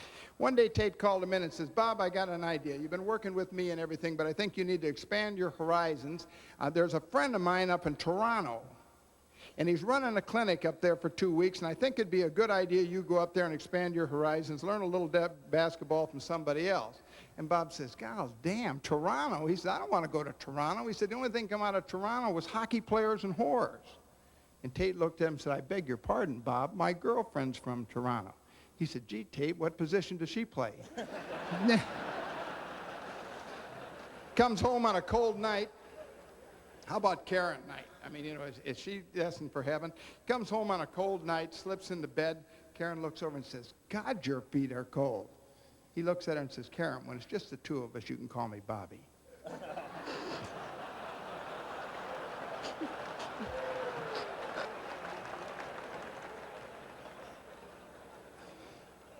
Bobby wasn't feeling good about a year ago. Karen says, you got to go to the doctor. But being macho and, you know, bullheaded as he is and everything, he says, hell, I'm not going to the doctor. She says, you got to go. You need an examination. You're 50, you're almost 50 now, and you need the examination. So he refuses to go, but Karen says, I'll tell you what, I'll go too. We'll both get a physical. It'll be good for both of us. So they go to the doctor. Karen goes in, gets hers, gets a checkup, comes out. Now Bobby goes in. Doctor examines Bobby. Says, Bobby, this is pretty serious. You better send Karen back in. You wait in the lobby. So Bobby's waiting in the lobby. Karen comes in and says, what's the bad news, Doc? He said, well, he said, it's serious. He said, it's very serious. He said, the only remedy that I can recommend is that he gets 3 hot home-cooked meals a day and sex 5 times a week. So she said, well, I'll go out and tell him. She goes out, and Bobby meets her in the lobby, and he said, what did he say? What did you say? Karen looks at him and says, you're going to die.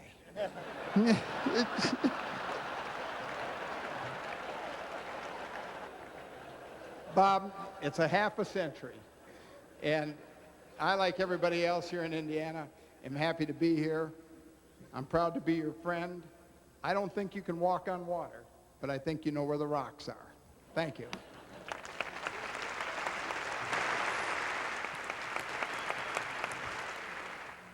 The Bobby Knight collection of menswear has changed the fashion industry.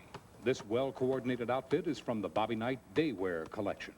Our model is wearing his relaxed black slacks, complemented by his loose-fitting red V-neck sweater over his preppy white Oxford shirt. Isn't it stylish? Our next selection is from the Bobby Knight Sportswear collection. The black double dribble pants are complemented by his red slam dunk V-neck sweater. This outfit allows enough movement for those working out with chairs. Our last selection is from the Bobby Knight Formal Wear collection. Doesn't he look dashing in his elegant ebony slacks with the open neck shirt underneath the opulence of the V-neck sweater? He's ready for a night on the town. Coach, you've helped us grow. You taught us how to shoot. Thanks, Coach. But best of all, Coach, I like the way you taught us how to dress.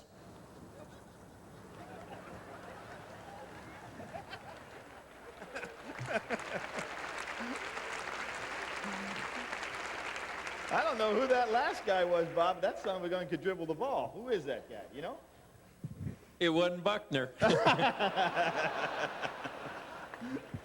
Well, next guy's another one of those writers everybody's been talking about. A guy who had a great career down in Louisville. He was desired, he was wired, he was hired, he was inspired, he was acquired, he got tired, and then he was fired.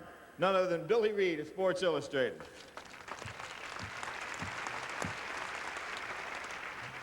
Thank you, Billy. I don't know what Bliss's excuse is, but I wore this sport jacket to remind you of Coach Knight's tasteful era.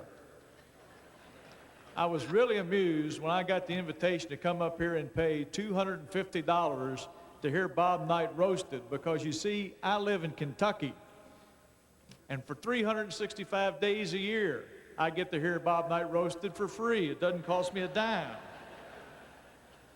Naturally, when people in Kentucky heard I was going to be here, I got various suggestions for gifts, and the Kentucky horse industry felt that I should send you Indiana fans the front 3/4 of a racehorse, because they figured you already had the rest of it.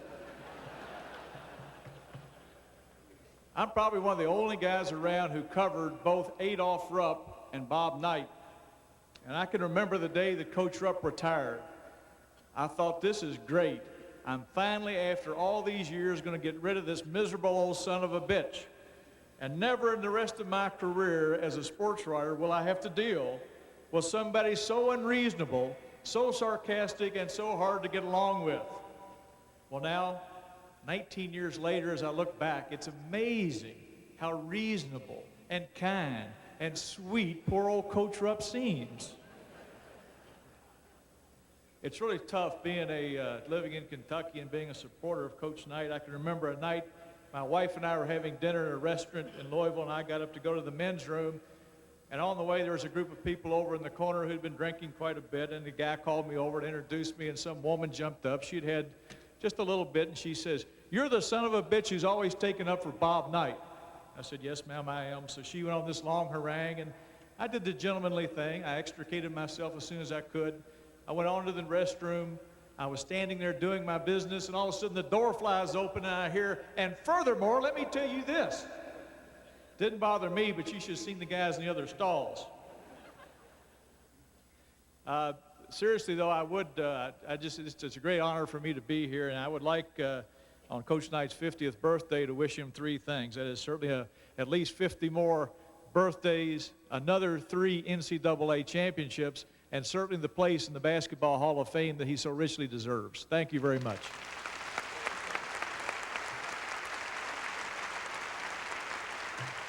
Thank you, Billy. You don't have to go to Washington, D.C. to see the letter that George Washington wrote accepting the U.S. presidency. We've got it right here at IU's world-famous rare book, Lilly Library. Gifts from private supporters mean that we can keep treasures like the world's first printed Bible here at Indiana for school kids to see and scholars to study. Building and preserving a great library and bringing it to you, that's the Bob Knight Library Fund. Okay, we showed that club in '76, the one in '81, so let's take a look at that team that went all the way to the Final Four and won it in '87. Syracuse could almost taste the first national basketball championship in the school's history. But the Orangemen's 8-point lead, the largest of the game, soon vanished.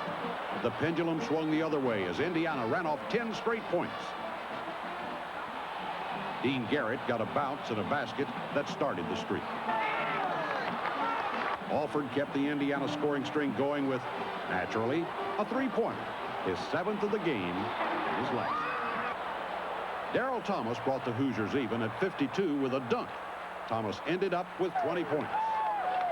But the big man for Indiana in the second half was the smallest man in the starting lineup, the junior guard, Keith Smart.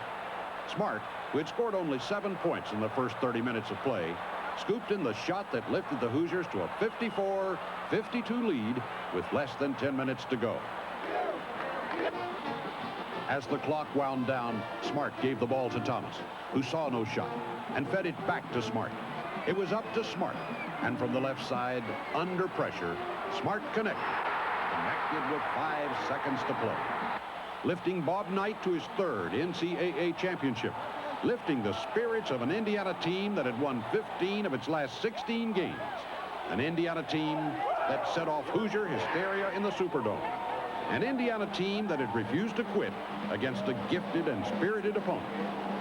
The Final Four was history, once again, glittering history. And a man who's covered so much of that history from the Indianapolis Star, Bob Collins. Bob?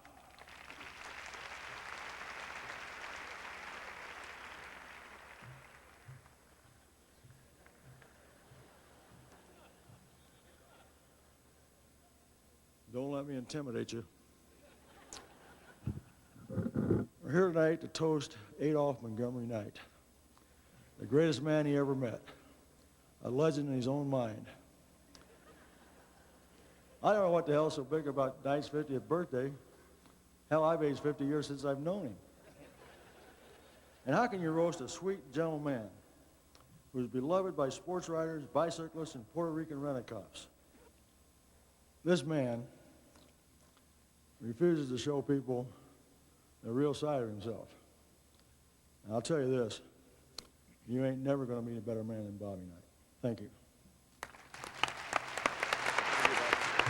Now we're going to get an opportunity to get into some people that still work for him, one way or the other. Ron Felling, a guy named Tim Knight, who some people may know, and the best of them all, Karen Knight. Ron?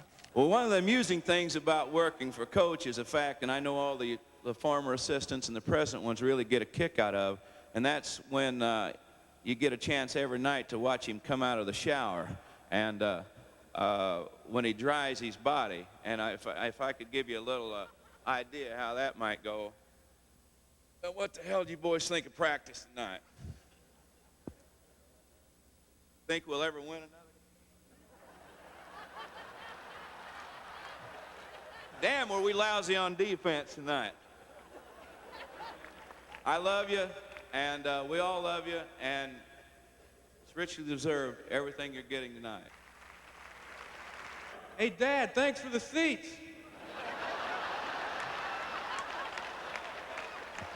Oh, I told Norm that I could get the best seats in the house, and listen to all these guys talk about how cheap you are. I guess you proved them right.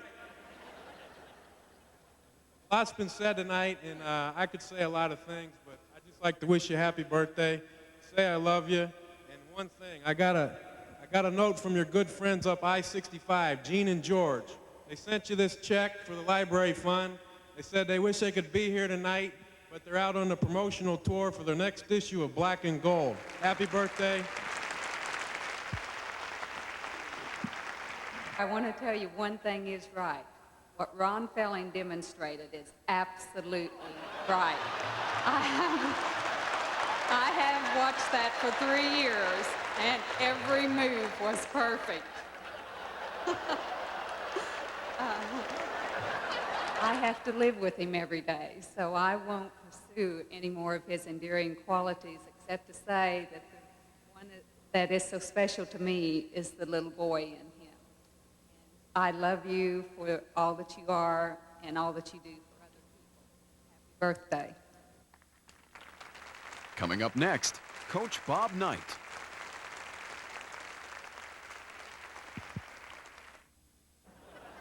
Well, it's your turn right now. It says that I'm supposed to introduce you, but it's getting long and old now. So, Bob, you get up here, and if you talk for 15 minutes, Wayne said he's going to shoot you with your own gun, so shoot.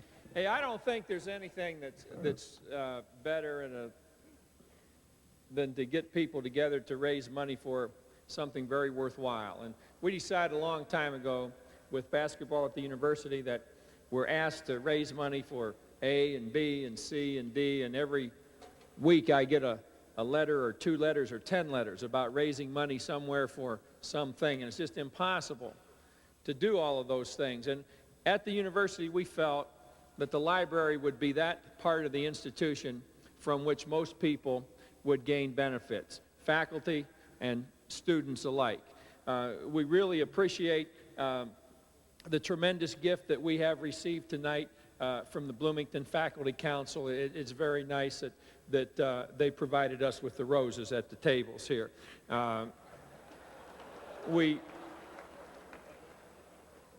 From my standpoint, Dave Sharp, he's a Cornell graduate. He picks up on that stuff.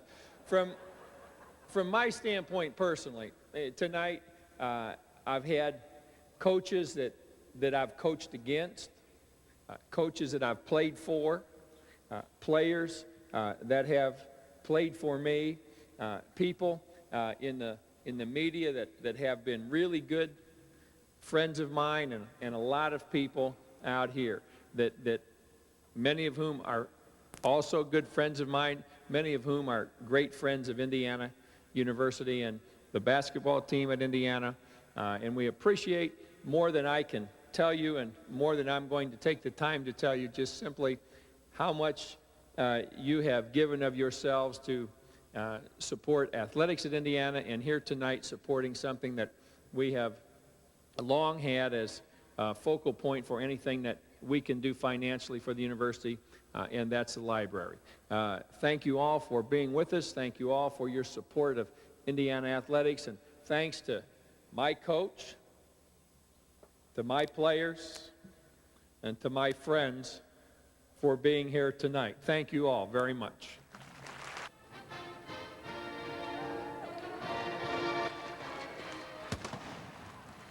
The Bob Knight Roast is brought to you in part by Indiana Bell, providing you with communication solutions for home and business. By CarQuest Auto Parts. You'll find it at CarQuest. By your local INB Banking Center, where you get the feeling of success. By the Hoosier Lottery, helping to build Indiana. And by Federated Insurance Companies. Federated writes it right.